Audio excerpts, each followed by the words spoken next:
Essa noite nós queremos falar sobre Jerubbaal. Talvez você não conhece, talvez você não se lembre desse nome. É porque esse nome não é o nome com que ele nasceu.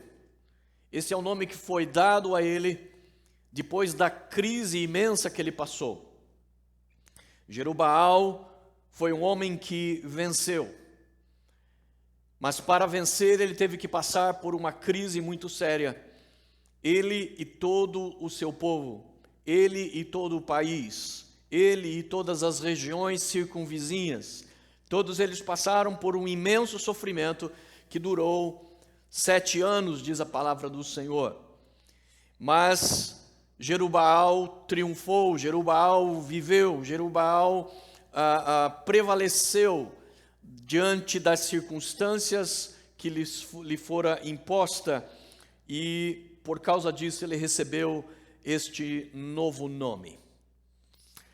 A história de Jerubbaal, portanto, é uma história de recomeço. Aliás, a Bíblia é um livro de recomeços. Nós vemos desde o Éden, nós vemos no dilúvio, nós vemos em Babel, nós vemos na história do exílio babilônico dos judeus. Em tudo isso nós vemos a história dos recomeços. E a Bíblia é um livro cheio de histórias assim, cheio de histórias de segundas chances, aonde Deus trouxe nova oportunidade. As pessoas que, muitas dessas histórias de recomeços que estão na Bíblia, eles tiveram recomeços exatamente porque o mundo que eles conheciam virou de pernas para o ar de repente. Na sua geração, na sua época, eles viram toda a ordem que era tida como certa na sociedade, na vida, na religião, na família, virar de ponta cabeça. Eles viram, de repente, o seu mundo se desfazer. Mas apesar dessas crises, apesar de todos os sentimentos que essa crise trouxe, de medo, de desespero, de incredulidade, em todas essas histórias, na história do Éden, na história do dilúvio, na história de Babel, na história do exílio babilônico, nós vemos a história que segue dessas pessoas se reerguendo, delas recomeçando a vida. É verdade que o seu mundo estava alterado, elas tiveram que passar por adaptações, elas tiveram que se reinventar, essas pessoas tiveram que redescobrir Deus ou descobrir Deus, mas o fato é que a Bíblia narra as suas histórias e, portanto, a Bíblia é um livro de histórias de recomeços. Deus é um Deus de segundas chances. A Bíblia ela é um livro que cobre um período muito extenso da história humana. Não só porque a Bíblia é um livro que já tem mais de 3.000 anos, mas também porque a própria narrativa dos seus personagens, a narrativa que a Bíblia cobre, é uma narrativa muito extensa.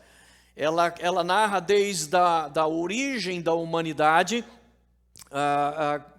começando ali com Adão e Eva e as primeiras famílias, a formação das primeiras nações. E para você ter uma ideia de quão extensa é a cobertura da Bíblia sobre a história humana, somente no livro de Gênesis nós temos ali 2.000 anos de história. Somente nos 50 e poucos capítulos de Gênesis, 2.000 anos de história são cobertos. Depois disso nós vamos para outros milhares, ou algumas mais centenas de anos que são cobertas ali pela história. E por ser um livro que cobre tamanha extensão da história, e não só porque cobre muitos anos, muitos séculos, milênios de história humana, desde o Éden, desde de Adão e Eva, até 100 anos depois de Cristo. a Bíblia também, ela cobre com suas profecias até os tempos modernos e até os últimos tempos da história sobre a face da terra. Portanto, a Bíblia, ela vem acompanhando toda a história humana desde o princípio, e ela acompanha, ela traz luz para toda a história humana até o fim dessa história. Quando nós vemos a Bíblia abordando a origem da humanidade, por exemplo, nós vemos a precisão e a perfeição da Bíblia. E no que diz respeito à origem da humanidade, a origem da civilização, principalmente a origem da humanidade, a Bíblia, ela é muito mais precisa do que a mais famosa teoria sobre a origem do homem no meio científico, a teoria da evolução. A Bíblia aponta que a origem do homem se deu naquilo que hoje é conhecido como crescente fértil, ali próximo ao rio Eufrates, próximo ao rio Tigre, no que seria hoje mais ou menos aproximadamente a região do Iraque. Ali a Bíblia mostra, e os historiadores mesmo concordam com a Bíblia, de que ali foi a origem da civilização, porque é daquele ponto do crescente fértil, daquela região, é que surgiram os primeiros prédios, surgiram as primeiras civilizações. Enquanto isso, a teoria científica, e aqui eu coloco entre aspas, da evolução, ela aponta que a origem do ser humano aconteceu na África. O que poucas pessoas sabem é que há uma razão por que Charles Darwin e os primeiros evolucionistas fizeram questão de apontar a África como sendo a origem da humanidade, a origem do Homo sapiens. A razão não tem nada a ver com evidência científica, mas tem a ver com uma teoria que estava banhada, estava totalmente infectada por uma atitude racista.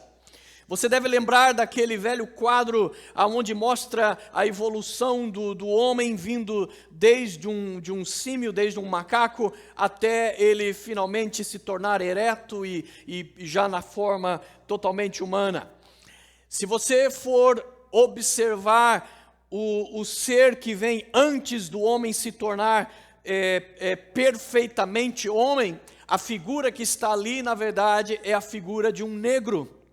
A ideia de Charles Darwin, a ideia dos primeiros evolucionistas de colocar a origem humana na África, era porque eles, na verdade, estavam querendo com aquilo dizer que os negros eram seres menos evoluídos. Eles pertenciam a uma evolução anterior da evolução final da humanidade. A Bíblia, livre de qualquer tipo de racismo, ela aponta exatamente o local da origem humana e ela mostra a origem humana aconteceu ali no crescente fértil, aconteceu ali no Oriente Médio. A origem da civilização.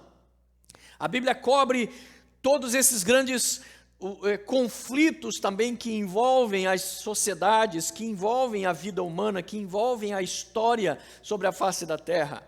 Ela cobre na sua vastidão extensos períodos da história, desde o princípio, como nós dissemos. Ela aponta a origem da humanidade, da civilização, melhor do que faz a teoria científica dos nossos dias. E ela também mostra o surgimento das nações. O capítulo 10 de Gênesis é conhecido como o mapa das nações, mostrando como das famílias dos filhos de Noé, a origem de cada uma das nações antigas, que podem ser hoje seguidas e traçadas até os tempos modernos, os países que nós temos hoje.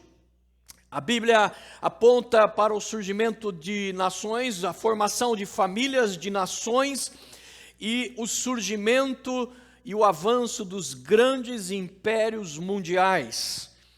a formação de grandes impérios com base econômica, militar, social, o que deu força a determinados países e fez eles crescerem mais do que os outros e se tornarem mais poderosos do que os outros, formando assim grandes impérios que dominavam e oprimiam as nações do seu mundo.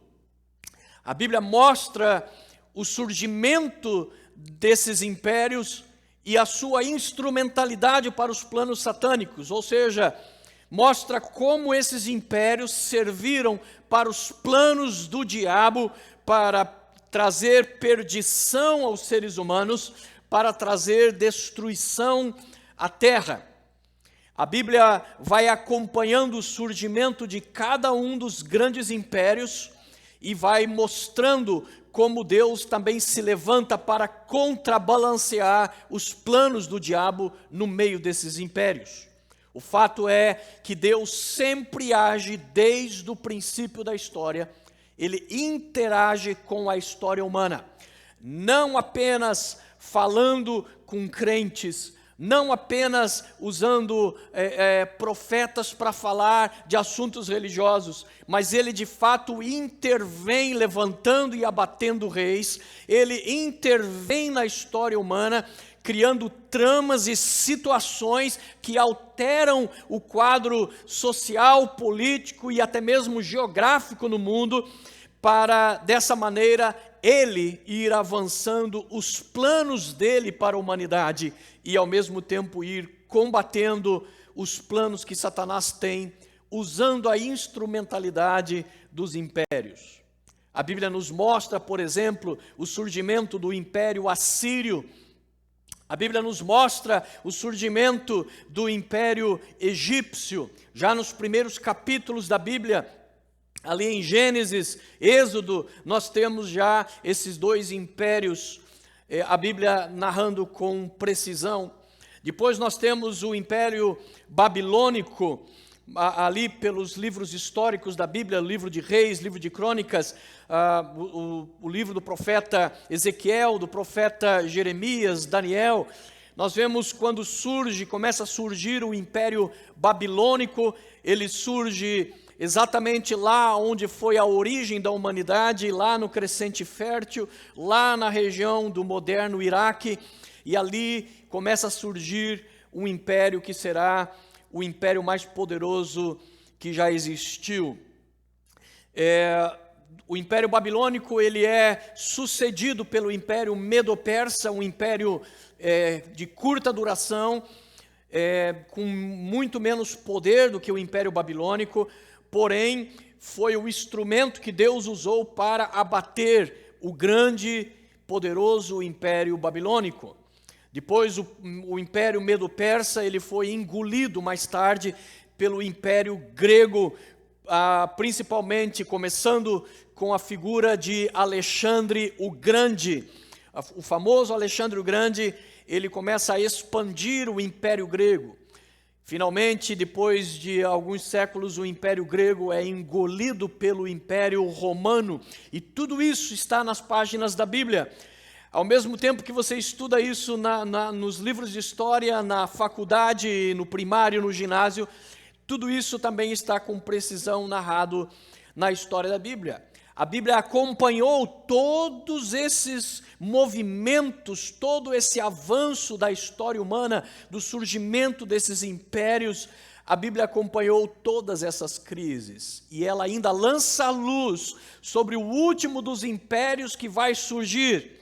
Porque na visão que Deus deu ao profeta Daniel, quando ele estava ali vivendo debaixo da opressão do Império Babilônico, o rei da Babilônia, Nabucodonosor, teve um sonho onde ele viu uma grande estátua, cuja cabeça era de ouro, o peito e os braços eram de prata, o quadril e a barriga eram de bronze, as pernas eram de ferro e os pés eram de barro misturado com ferro. Daniel recebeu de Deus a interpretação daquele sonho e trouxe para o rei Nabucodonosor, e ele disse: essa estátua que você está vendo nada mais é do que a sucessão de todos os impérios daqui para frente. É claro que no sonho Deus não incluiu os impérios passados, mas o império a partir daqueles que eles estavam vivendo até o tempo do fim. E então ele começou a dizer: tu, Nabucodonosor, você e a Babilônia é a cabeça de ouro. Ele diz: mas depois de você virá um reino inferior ao teu, assim como a prata é inferior ao ouro, mas este reino é que te sucederá. E não é coincidência que os detalhes de que não apenas o peito, o reino que sucede era de prata, mas também os braços, porque o próximo império era justamente feito por duas forças, por dois povos, os medos e os persas.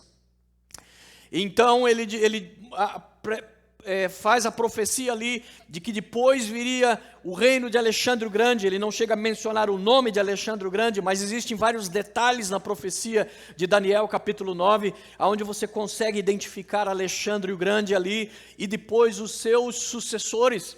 Ali, Daniel profetiza que quando Alexandre o Grande morresse, ele não deixaria o seu reino para nenhum filho, e o seu reino seria dividido entre 4 generais, e foi exatamente isto o que aconteceu, das quais os principais governos gregos depois de Alexandre o Grande foram os Ptolomeus e os Seleucidas, 2 dos seus generais. Exatamente como a Bíblia havia profetizado, 4 generais assumiram no lugar de Alexandre o Grande. E depois ele diz, o reino que ali era, hoje nós identificamos como sendo o reino de Alexandre, o reino grego, depois disso ele seria sucedido por um império não tão poderoso e tão rico como foi, tão imponente como foi o da Babilônia, representada pelo ouro, mas ele seria sucedido por um império com a rigidez do ferro, as pernas de ferro. E de novo nós temos algo duplo, e justamente nós temos ali o Império Romano, que teve 2 capitais, 2 governos, 2 centros governamentais, primeiro Roma e depois Constantinopla. O reino romano foi o reino na qual Jesus nasceu e veio ao mundo, foi o reino que imperou durante as páginas do Novo Testamento. Mas depois que este reino cai, depois que este reino desaparece, e isso só vai acontecer lá pelo ano 400 e poucos depois de Cristo, nenhum outro reino se levantou que conseguisse os mesmos domínios que os reinos anteriores tiveram. Portanto, nenhum outro império mundial surgiu desde então. Alguns tentaram, mas não conseguiram, não duraram. Hitler tentou, Napoleão tentou esse império e não conseguiram, fracassaram. Portanto, resta um último império, o império dos pés de barro misturado com ferro, que ainda não se cumpriu na história. Mas se todas as profecias de todos os detalhes profetizados por Daniel, mostrando o controle que a Bíblia tem sobre toda a história humana, sobre todos os eventos, sobre todas as gentes, se cumpriram nos mínimos detalhes, se toda a estátua já se cumpriu desde Daniel, não resta dúvida que o último ponto, o último reino, o último império surgirá, e será exatamente o império do anticristo, no tempo do fim. A Bíblia, ela portanto mostra Deus conduzindo a história humana, e você vê justamente Deus agindo exatamente nesses impérios, derrubando impérios, segurando impérios, por meio dos seus juízos, por meio das suas intervenções, das suas sentenças sobre a humanidade, sobre os governos e sobre as nações. O que a Bíblia nos mostra é que através dos impérios mundiais, o diabo está tentando conquistar o seu sonho desde o Éden, que é assumir o controle da humanidade, de assumir o governo mundial e se tornar o Deus deste mundo. ele vem tentando isso vez após vez, através dos múltiplos impérios que já surgiram neste mundo, e ele terá a sua maior experiência, onde ele se sentirá realizado exatamente no império do anticristo. Mas será um império muito curto, será um império que, assim como os outros que Deus abateu, este império também será abatido pelos juízos de Deus. Mas este mundo está caminhando para uma crise, é isso que a Bíblia aponta. A Bíblia aponta para uma crise crescente espiritual, aonde o poder da maldade, o poder do diabo, com todos os seus demônios, associados às instituições humanas, associado à religião humana, associado ao pensamento humano, associado à humanidade, irá culminar num ato de rebeldia contra Deus, como nunca antes experimentado na história humana. Literalmente, a terra será deixada por algum tempo sob o governo do diabo. O diabo assumirá no governo do anticristo. Mas Deus não deixará o diabo em paz.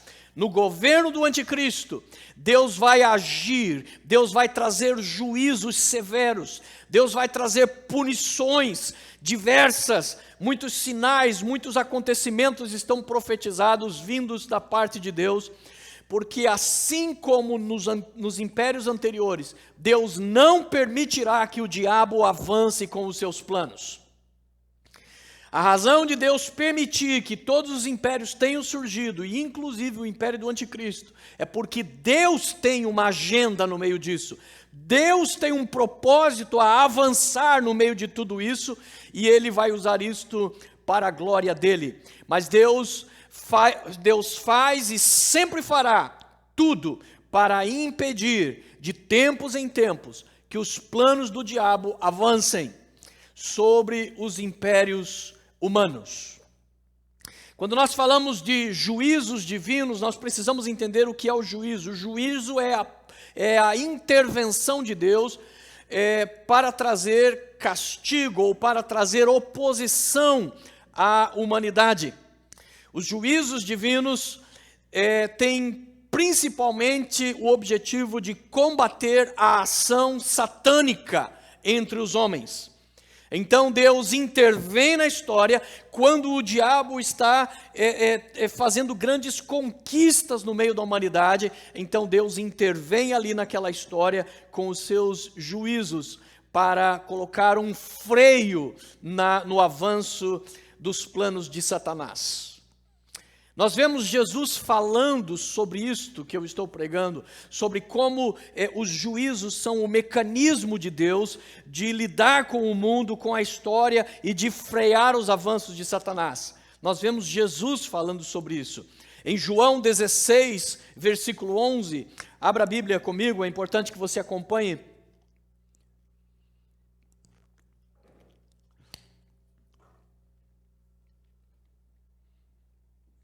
Em João 16, versículo 11, Jesus nos diz que o Espírito Santo tem a função de convencer o mundo de três coisas: do pecado, da justiça e do juízo. Olha só, nunca tinha prestado atenção nisso.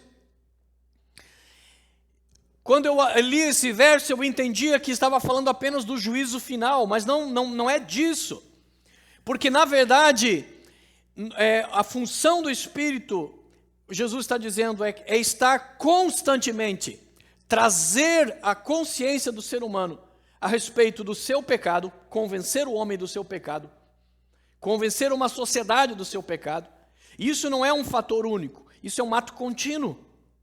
A função do Espírito Santo é convencer o homem dos seus pecados. Isso não é um único evento. A função do Espírito Santo é convencer o homem da justiça. E justiça aqui, nós entramos naquele velho problema de uma palavra que no português não funciona direito. Porque a justiça aqui não tem nada a ver com tribunal, não tem nada a ver com julgamento. A palavra aqui que aparece é a palavra que mais corretamente seria traduzida retidão. Em inglês isso fica mais fácil de entender, porque o inglês tem a palavra justice, justiça, e tem a palavra righteousness, que é exatamente esta palavra que aparece aqui. O que Jesus está dizendo é que a função do Espírito Santo é convencer o homem dos seus pecados e convencer a respeito da retidão, convencê-lo a respeito do righteousness. O que é a retidão? É o caminho que Deus tem para o homem. Em outras palavras, é o caminho de uma vida com Deus, é o caminho da santidade. Então o Espírito Santo tem a função de convencer constantemente, ao longo não só da vida de uma pessoa, mas ao longo de toda a história, convencer a humanidade dos seus pecados, convencer a humanidade da necessidade de se viver uma vida que agrade a Deus, e ele tem a função, o próprio Espírito Santo, de convencer o homem sobre os juízos de Deus. Mas aqui não está falando apenas do grande juízo do dia final, porque se o Espírito Santo tem a função de convencer o homem do pecado, e isso é ato contínuo, ele tem a função de convencer o homem da justiça, da retidão, e isso é ato contínuo, então também o juízo não é apenas um ato único. Ele está falando de que a função do Espírito Santo é alertar o ser humano sobre os juízos de Deus sobre a face da terra, para que o homem se corrija e não seja necessário ele ser punido, tocado por Deus de maneira negativa. Portanto, Jesus está dizendo: o Espírito Santo vem para convencer o homem do pecado, da justiça e do juízo, e então ele coloca um porquê. E ele diz: porque o próprio diabo já está julgado e condenado. Então ele diz, a função do Espírito Santo é nos convencer do juízo, porque o próprio diabo já foi julgado, o próprio diabo já foi sentenciado e os juízos de Deus sobre a vida dele já estão determinados. O lugar dele será o encarceramento por 1000 anos no futuro e depois será lançado no lago de fogo para ali ser atormentado por toda a eternidade. Portanto, o que Jesus está dizendo é que a função do Espírito Santo é alertar o crente o tempo todo sobre a ação de Deus, sobre a ira de Deus, conforme Paulo usou em Romanos capítulo 1, dizendo que do céu é revelada, ato contínuo, a ira de Deus sobre toda a desobediência dos homens. Portanto, é claro que o Espírito Santo quer nos alertar sobre os juízos, para que nós não tenhamos que entrar em juízo. Ele está o tempo todo nos alertando a respeito das nossas escolhas, para que nós não tenhamos que passar por sofrimentos. É isto que Jesus está dizendo. E a base que ele usa é justamente o próprio diabo, a própria força do mal já foi condenada e o juízo dele já está reservado. Portanto, todos aqueles que igualmente se voltarem contra Deus experimentarão o juízo. Jesus também disse em João 12:31, não apenas que o diabo já está julgado, mas ele disse, o mundo está agora sendo julgado, e o diabo está em processo de expulsão. O mundo já está sendo julgado, disse Jesus, e o diabo está em processo de expulsão. Porque quando o homem pecou no jardim do Éden, o homem entregou as chaves da terra, as chaves do domínio ao diabo.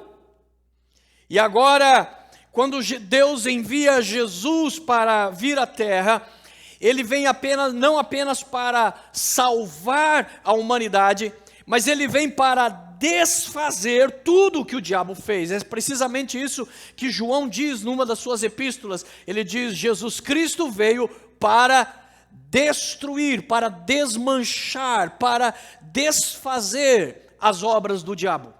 Então Jesus não veio apenas para salvar a humanidade, mas ele veio para começar um processo de destituição do diabo. Por isso Jesus é chamado na Bíblia de o novo Adão, uma referência de que aquilo que Adão perdeu no Éden, Jesus como Adão de uma nova geração, ele começa a reconquistar. É por isso que Jesus, quando ele morreu, a Bíblia diz que ele desceu até o mundo dos mortos, e ele ali proclamou a sua vitória. Ele livra as almas que estavam cativas, transporta para o paraíso, mas em seguida a Bíblia diz ele ressuscita. E quando ele ressuscita, ele aparece aos discípulos e ele diz: todo o poder me foi dado nos céus e na terra. E então agora ele diz: e agora então em meu nome, vão e preguem o evangelho a toda criatura. E ele disse: e expulsem demônios e curem os enfermos. Porque a Bíblia mostra que a enfermidade e os demônios são a ação de Satanás na face da terra.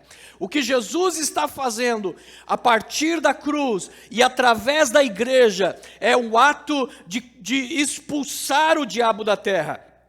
Por isso Jesus disse: vão agora e expulsem Satanás. Então, cada vez que a igreja expulsa um demônio, liberta um endemoniado, cada vez que a igreja converte uma pessoa para Jesus, cada vez que uma pessoa, uma família, uma cidade, uma nação se volta para Deus por causa do evangelho pregado pela igreja de Jesus Cristo, é o diabo sendo expulso daqueles lugares.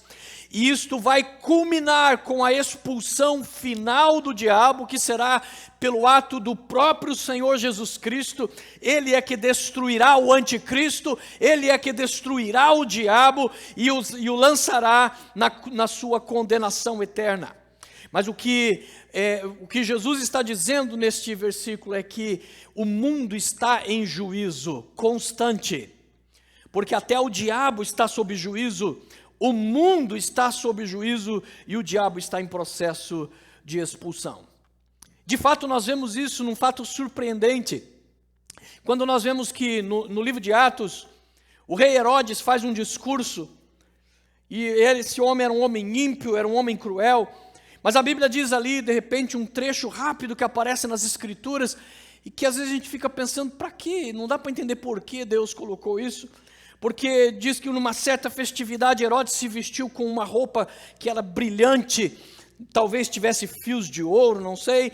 Mas o fato é que a Bíblia diz que quando ele se pôs para fazer um discurso ao ar livre, e os raios do sol começaram a bater naquela roupa, ele começou a brilhar, e os homens começaram a dizer: não é um homem que está falando, é Deus que está falando conosco. E a Bíblia diz que Herodes aceitou aquela adoração. E então vem o livro de Atos, de repente, numa história ali que parece não ter nada a ver com a história da igreja, ela diz assim: e Deus feriu Herodes naquele momento, e Herodes morreu comido de bicho. Ou seja, Herodes sofreu um juízo de Deus. Deus interviu ali na história de Herodes, no reino de Herodes, Deus interviu em Jerusalém. A Bíblia só dá esse detalhe. Os historiadores, como Flávio Joséfo, contam que esse morrer comido de bicho foi uma doença terrível que aconteceu sobre Herodes, aonde ele foi inchando, ele foi abrindo feridas em todo o seu corpo, a sua genitália foi inchando e chegou a explodir, e finalmente Herodes morre numa condição de suplício terrível, porque Herodes entrou num juízo de Deus. A Bíblia também fala no Novo Testamento, não coisa do Velho, de que os juízos de Deus começam pela casa de Deus, mostrando, porém, por isso que os juízos de Deus são um ato constante de Deus. Não é uma coisa que Deus está de mãos amarradas esperando: vocês me pagam, vocês vão ver na hora que chegar no dia do juízo, daí eu vou matar toda a sede que eu tenho de juízo. Não, o que a Bíblia mostra é que Deus constantemente Ele está administrando juízos na história humana. E de fato, o texto que nós lemos na Santa Ceia deixa isso muito claro, porque ali o apóstolo Paulo diz: se nós cristãos tivéssemos o cuidado de examinar a nós mesmos, não receberíamos juízo. Olha só, ele está dizendo: se nós tivéssemos vergonha na cara, tivéssemos o cuidado de cuidar dos nossos atos, de ouvir a voz do Espírito Santo, que o tempo todo tenta nos convencer sobre o juízo, nós não passaríamos por juízo. É isso que Paulo está dizendo. Ele está dizendo: mas como somos desobedientes, como na verdade não examinamos a nós mesmos, não vemos a circunstância que a nossa vida está, nós pecamos, e por causa dos nossos pecados, nós somos julgados pelo Senhor. Ele diz: mas quando somos julgados, Estamos sendo disciplinados para não sermos condenados com o mundo. Ele está dizendo, apesar dos juízos serem válidos mesmo pela igreja, e os juízos começam pela casa de Deus, ele está dizendo, entretanto, quando Deus julga o seu povo, ele julga diferente do que julga o mundo. Quando ele julga o seu povo, ele julga como um pai que está disciplinando os seus filhos. Ele julga o seu povo com amor para extrair o melhor, para salvar, para aperfeiçoar, para fazer com que seus filhos cresçam. Eles são disciplinados por um pai amoroso. E por isso nós podemos, mesmo nos juízos, sairmos melhores do que entramos. O juízo tem a função de interromper o avanço do mal. Por isso Deus está o tempo todo administrando o juízo na história humana, desde o Éden até no governo do anticristo. Deus esteve e sempre estará cuidando, segurando as cordas das nações, segurando as cordas das sociedades, porque Deus tem como principal fator impedir o avanço do mal, diminuir o avanço do mal. E também Deus, por meio dos seus juízos, Deus traz despertamento espiritual. Então Deus traz coação do avanço do mal, ele impede o avanço do mal, ou faz até mesmo retroagir, ou impede de crescer mais. Ele traz despertamento espiritual quando ele traz juízo sobre a terra, sobre uma nação, sobre um povo. E ele também traz reestruturação da sociedade. Quando uma sociedade está tão entremeada com os demônios, com as ações demoníacas, Deus então traz os seus juízos, ele quebra aquele ciclo, ele quebra aquela forma de vida, e então a sociedade é reestruturada, aonde Deus pode dar um novo início para aquela sociedade. Na interrupção do mal, é interessante que, pelos juízos, nós vemos que Deus está o tempo todo combatendo o mal. Deus está o tempo todo impedindo o avanço do mal. Mas aí os ateus modernos e os ateus de Facebook, os ateus de Instagram, adoram usar esse argumento, que eles acham que é um argumento magnífico, que destrói a Bíblia. Se Deus existe, Ele é poderoso e Ele é bom, como pode então existir o mal? Em outras palavras, eles estão dizendo, se Deus é Deus, Deus deveria impedir o mal. Em outras palavras, Deus deveria trazer juízos sobre a face da terra. A primeira resposta que nós devemos dar para esse tipo de gente é, ok, você permitiria que Deus começasse a impedir o mal que está na sua vida? Porque se nós pegarmos a maioria, eu diria que cerca de 90% das pessoas que usam esse argumento contra Deus e contra a fé cristã, defendem o aborto, por exemplo, o assassinato de milhões de crianças, de milhões de bebês. Então a pergunta, já que você é um assassino ou defende assassinos, você permitiria então que Deus começasse a julgar o teu pecado e trazer destruição à tua vida? E aquelas pessoas certamente não querem isso. Mas o fato é que pelos atos de julgamento de Deus, de juízo de Deus, que de tempos em tempos Ele intervém na história humana, nos governos, nas nações, nos grandes impérios que já existiram, não conseguiram escapar da mão de Deus. Deus está o tempo todo combatendo o avanço do mal. E finalmente Ele vai dar um ponto final ao mal, quando Ele acabar de destruir todos os pecadores que não querem se arrepender do seu mal, e destruir o tentador que levava essas pessoas ao mal. E de uma vez por todas, finalmente o universo será livre do mal, quando Deus lançar todos os pecadores e aqueles que tomaram o mal como atitude da sua vida, num ambiente criado exatamente para esse fim, para livrar o universo da presença do mal. O mal estará restrito a um lugar de onde ninguém mais sairá e ninguém mais entrará. O mal, portanto, está sendo combatido por Deus e será definitivamente vencido. Deus usa como instrumentos de juízo muito mais instrumentos naturais do que sobrenaturais.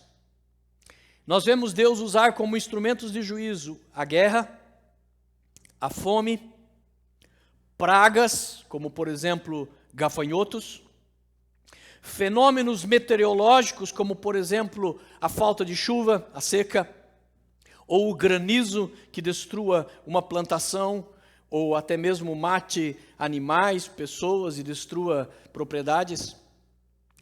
Deus usa doenças, quando, por exemplo, a Bíblia diz que houve uma grande peste no tempo do rei Davi, onde morreram mais de 70 mil israelitas. A Bíblia diz que Davi foi orar para que Deus retivesse aquele mal, e então ele viu a figura de um anjo com a sua espada. Aquele anjo era o responsável por aquele mal, mas isso no mundo espiritual, mas no mundo físico as pessoas estavam morrendo de uma peste, que poderia ser um vírus, poderia ser uma bactéria, poderia ser qualquer meio. Mas a questão é, apesar de Deus usar coisas naturais, o fato de Deus anunciar que aquilo vai acontecer e aquilo se cumprir, então nisso está o sobrenatural. Uma coisa é você entender a guerra, outra coisa é você entender que Deus anunciou com dezenas de anos antes, através do profeta Jeremias, e disse: o rei Nabucodonosor virá, o rei da Babilônia, e invadirá e destruirá Jerusalém. Os motivos pela qual o rei fez isso, certamente não tinham nada a ver com Deus no seu coração e no seu entendimento. Era ganância, era estratégia, mas o fato é que Deus usou, Deus permitiu aquilo. E pelo fato de Deus ter anunciado antes, nisto está o sobrenatural. Portanto, Deus usa todas estas coisas. Em Ezequiel 14... vamos abrir, mas não vamos ler todo, eu quero só que você abra para que depois você leia em casa. Ezequiel 14, este capítulo é dedicado exatamente a mostrar como Deus age, que instrumentos Ele usa para juízo. E a partir do verso 12, Ezequiel 14, 12, ele diz assim: esta palavra do Senhor veio a mim, filho do homem, se uma nação pecar contra mim, gravemente, eu estenderei contra ela o meu braço, para cortar o seu sustento, enviar fome sobre ela, e exterminar seus homens e seus animais. E mesmo que esses três homens, Noé, Daniel e Jó, estivessem vivendo lá no meio deles, só eles seriam livres, eles não conseguiriam livrar a mais ninguém. Em outras palavras, ele disse: mesmo o meu povo estando vivendo num determinado lugar, quando eu trouxer juízo sobre aquele lugar, os meus filhos, o meu povo, poderá até ser poupado, mas a presença deles não vai impedir de que eu traga os meus juízos sobre a terra. No versículo 15 ele fala que ele pode usar animais selvagens ou pragas como gafanhotos, por exemplo, como seu instrumento. No versículo 17, ele diz que ele pode trazer a espada ou a guerra, em outras palavras, como instrumento do seu juízo. No versículo 19, ele diz que ele pode enviar a peste como um instrumento do seu juízo. E ainda no versículo 21, ele diz ali que ele poderá usar os seus 4 terríveis juízos, a espada, a fome, os animais selvagens e a peste de uma só vez. Portanto, Deus usa instrumentos comuns. Então, a pergunta que eu mais tenho ouvido nesses dias é: pastor, a Bíblia fala alguma coisa sobre essa pandemia? E a resposta que eu dou são duas. Primeiro, diretamente, sim. Por quê? Porque Jesus falou, Jesus profetizou de que um dos sinais sobre a volta de Jesus seriam pestes e coisas espantosas. O que nós estamos vivendo pode se enquadrar definitivamente em ambas as coisas. Esta pandemia e tudo o que ela tem causado se enquadra na questão de peste, uma enfermidade, doença, e também tem espantado o mundo. E a resposta seguinte que eu dou é: a Bíblia fala sobre essa pandemia, sim, porém de maneira indireta. Como que ela nos fala? Ela nos fala mostrando como Deus age em relação às sociedades. Ele mostra como Deus age quando uma sociedade se afasta de tal modo diante de Deus, se perverte e permite que Satanás comece a construir em cima daquilo. Então Deus age com os juízos. Então, desta maneira, sim, a Bíblia fala o tempo todo, não sobre apenas pandemia, mas sobre qualquer outro tipo de devastação que possa vir sobre a face da terra, sobre uma nação, sobre o mundo inteiro, porque a Bíblia está o tempo todo, na verdade, nos mostrando como Deus age e as consequências das ações de Deus, e também mostrando como as pessoas agiram quando Deus agiu e as consequências disso. Portanto, a Bíblia nos ensina, sim, sobre a Covid-19, ela nos ensina, sim, sobre qualquer outro sinal da volta de Jesus, sobre qualquer outra praga, sobre qualquer outra coisa, porque quando nós olhamos para suas páginas, nós vemos da mesma maneira sociedades que achavam que não precisavam de Deus, governos, autoridades, poderes militares. Já existiram outros Estados Unidos da América que se achavam os donos do mundo e achavam que pelo seu poderio militar e econômico ninguém os abateria. Eles se chamavam antes Egito, eles se chamavam antes Babilônia, eles se chamavam antes Roma. Hoje resta apenas pó daqueles seus impérios. Por isso nós devemos aprender com essas sociedades, devemos aprender com aquelas pessoas que se humilharam diante de Deus e as consequências disso, eles foram sarados por Deus, tratados por Deus, curados por Deus.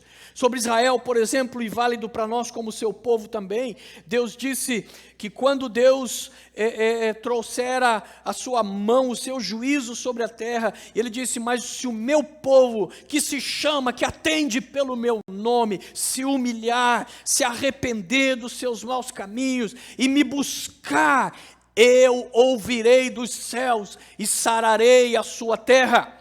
Portanto, para o povo de Deus, nós devemos aprender com os juízos do passado e como aquelas pessoas corresponderam aos juízos de Deus. E com isso, nós estaremos aprendendo sobre como agir num tempo como esse que nós estamos vivendo.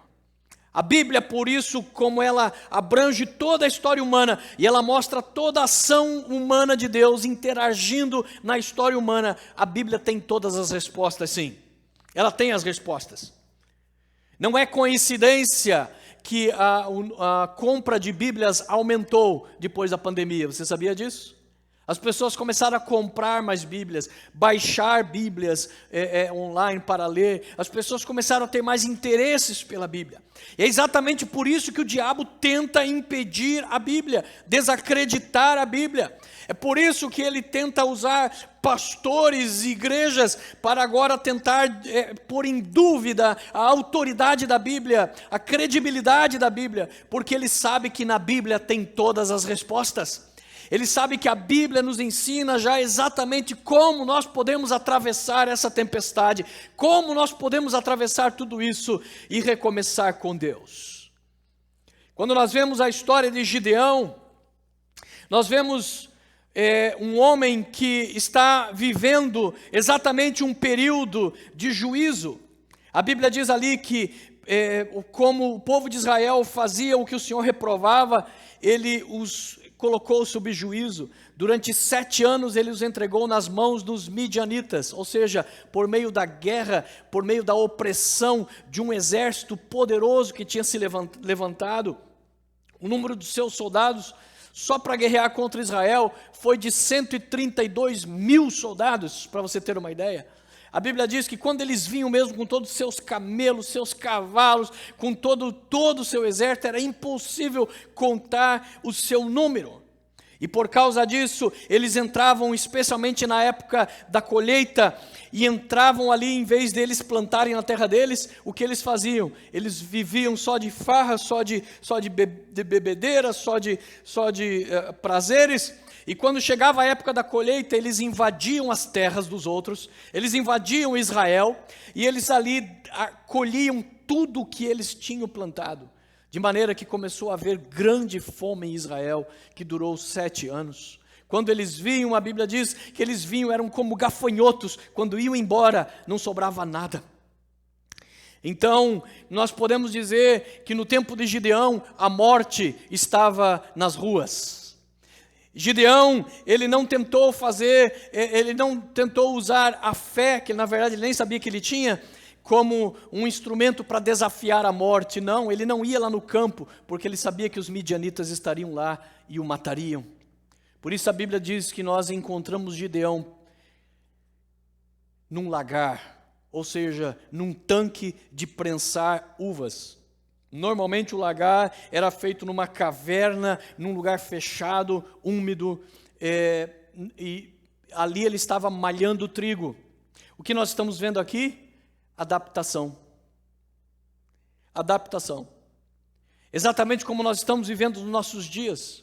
A pessoa está tendo que se adaptar.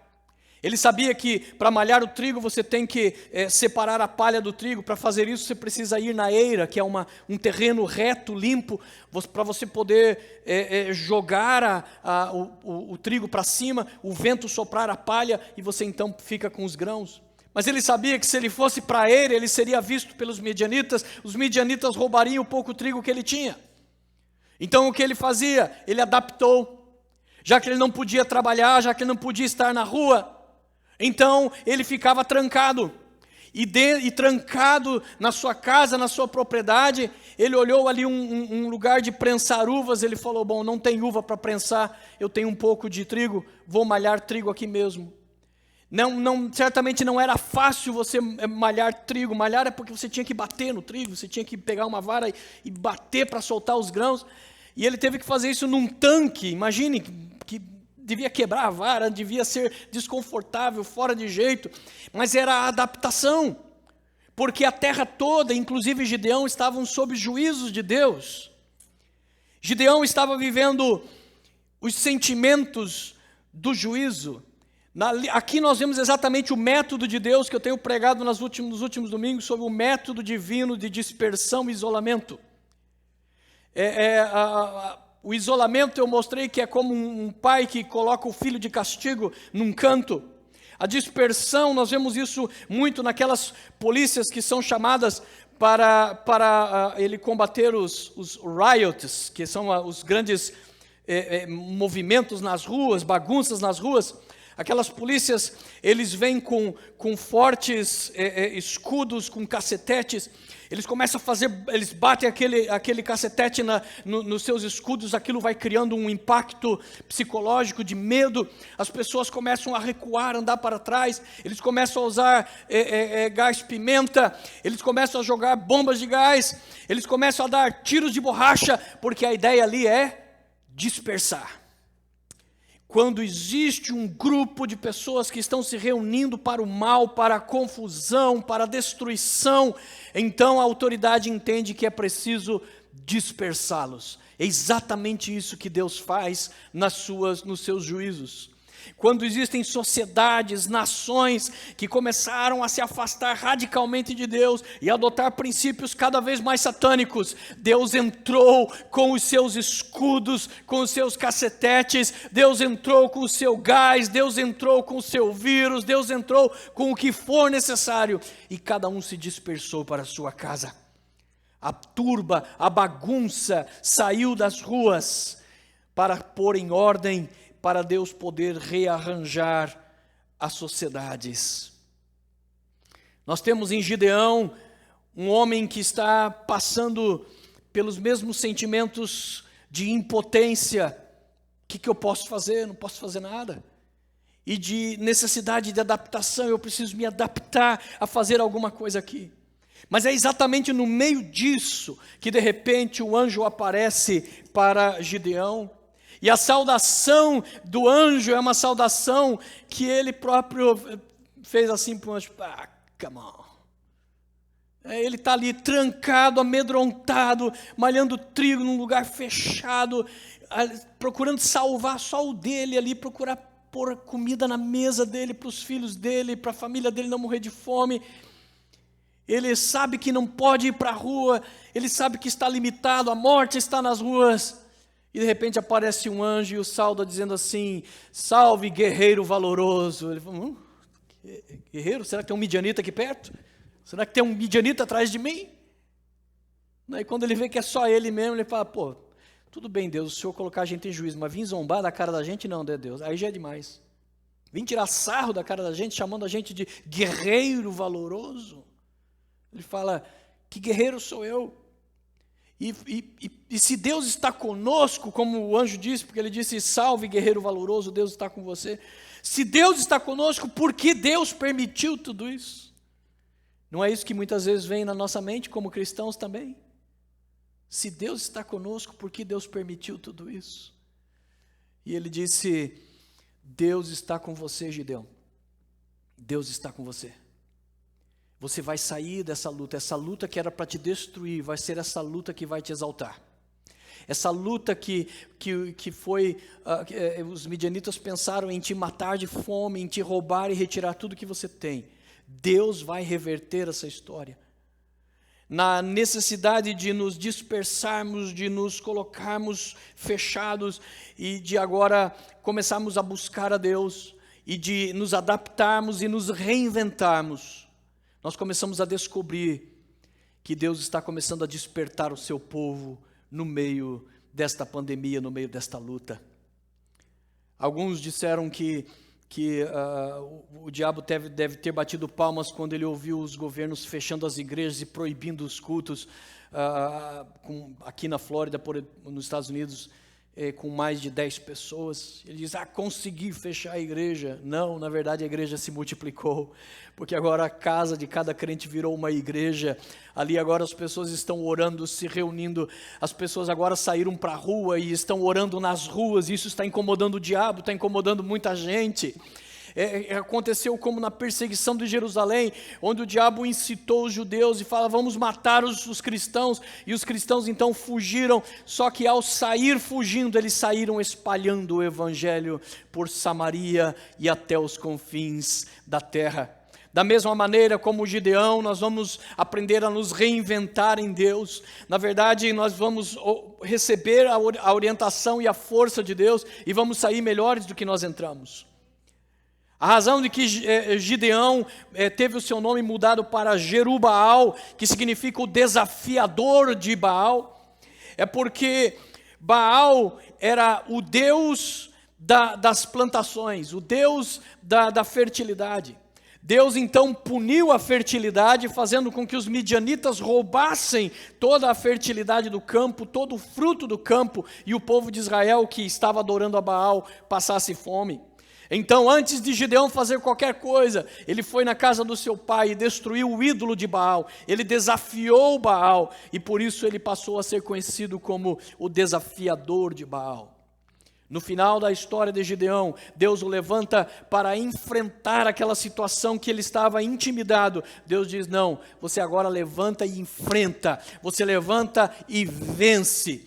Mas ele fala: mas como eu vou fazer isso? Eles são numerosos como gafanhotos. Ele diz, e aqui nós vemos o segredo do Senhor: vai nesta tua força. Ou seja, Deus não vai exigir nada de você nesse momento, a não ser apenas aquilo que você pode fazer. Mas o que você pode fazer não é suficiente para vencer o mal. O que você pode fazer não é suficiente para vencer os midianitas, não é suficiente para vencer qualquer problema. Mas aí vem a segunda resposta de Deus: mas Deus estará com você. Deus estará com você, e aí sim está a vitória. Aí sim está a vitória. Então, na verdade, quando Deus diz vai na tua força, Ele não está dizendo vai, confia em você mesmo, você pode, você consegue. Não, daí você vai cair no erro anterior, que era ter se esquecido de Deus. Mas quando Ele diz vai nesta força, Deus está dizendo simplesmente: eu quero apenas a tua dedicação. Dedique-se a mim e deixa que eu faça o resto. Deixa que eu destruo os exércitos medianitas. Deixa que eu venço todo o mal. Porque eu sou o Deus que controlo toda a história humana. Eu sou o Deus que interfiro com juízos para fazer o mal parar e para trazer despertamento ao meu povo. Eu sou o Deus que controlou todos os impérios. Eu sou o Deus que vai controlar essa pandemia. Eu sou o Deus que vou pôr comida na sua mesa. Eu sou o Deus que vou fazer você triunfar. E quando as águas desse dilúvio baixarem, o mundo que nós estaremos pisando será um mundo cheio de mortos, será um mundo modificado, alterado, cheio de lama.